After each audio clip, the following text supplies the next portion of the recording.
Hey guys, দেখেন আপনাদের জন্য আমি নিয়ে আসলাম রমজানের নতুন ভিডিও। ওকে, আজকে দেখেন আপনারা ডেইলি ব্লগ পাবেন, শর্টস ব্লগ। ওকে, তো দেখেন এখানে আমরা ইফতার রেড খেতে শরবত বুট এগুলো সবই রেডি।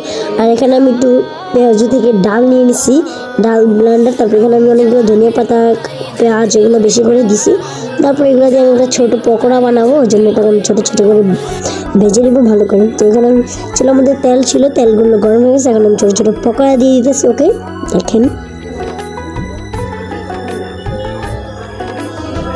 ছোট ছোট করে পকোড়াগুলো বানাতেছি, অনেক মজা হবে আমি আশা করি। সবগুলো পকোড়া দাও আমার শেষ, সবগুলো একসাথে দিয়ে দিয়েছি কারণ ছোট ছোট তো।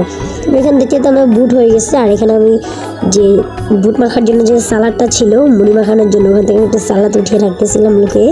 ওকে, কারণ গাইস এটা আমি এই পকোড়াগুলোকে দিয়ে খাবো। আর এখান থেকে আমরা আমাদের পাশে যে বাগানটা আছে ওখান থেকে কলা পাতা নিয়ে আসছি, কচি একদম। এটাকে আমি ভালো করে ধুয়ে নিছি পানি দিয়ে। এখন এটার মধ্যে আমরা ইফতার করবো। ওকে, এটা আমি ইফতার করবো আমি আর আমার ভাইয়া। ওকে, চলেন, এগুলো বাজে হয়ে যেতেছে, দেখেন আপনারা। এই যে গাইস কি হয়ে গেল, এটা পড়ে গেছে পকোড়াগুলা, উঠে নিছি গাইস, কোনো ময়লা নেই গ্যাস। একটা বিপদ ঘটে গেছে, আপনারা কেউ করবেন না এগুলো। হ্যাঁ, আমার চোখের মধ্যে তেল পড়ে গেছে। হ্যাঁ, যারা পারেন তারাই করবেন, যারা পারেন না তারা করবেন না। দেখেন এখানে আজান দিয়ে দিছে, তারপর আমি শরবত খেতেছি। আমি পকোড়া বানাইতে আজান দিয়ে দিছে, তারপর শরবত খেয়ে নিলাম। তারপরে এখন মুড়ি খাইতেছি। গ্যাস অনেক খিদাও লাগছে, কিন্তু এই একটু বুট মুড়ি খেলে আর খাইতে পারি না, বেশি করে বুট মুড়ি খেয়ে নিতেছি। তাড়াতাড়ি ইফতার করতে আবার নামাজও পড়তে হবে না। তো গাইস দেখেন না, একটু শরবত খাইতেছিলাম। শরবত আমার এতটা ভালো লাগে না, কারণ ওখানে তোক মারিছে বলে বসে দেওয়া ছিল। দেখতে দেখতে আমার ইফতারটাও শেষ।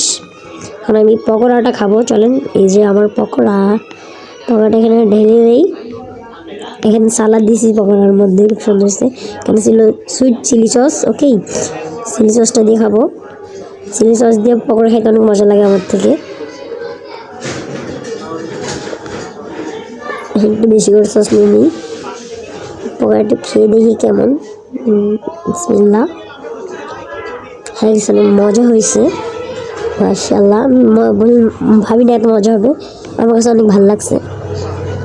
সালাদ দিয়ে খেয়ে দেখি।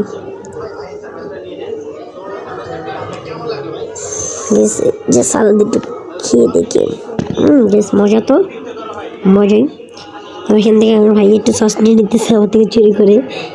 একটু আম্মু যে পেঁয়াজুটা বানিয়েছে ওইটা খেয়ে দেখি। হ্যাঁ, ওইটাও মজা ছিল। টাটা, আল্লাহ হাফেজ।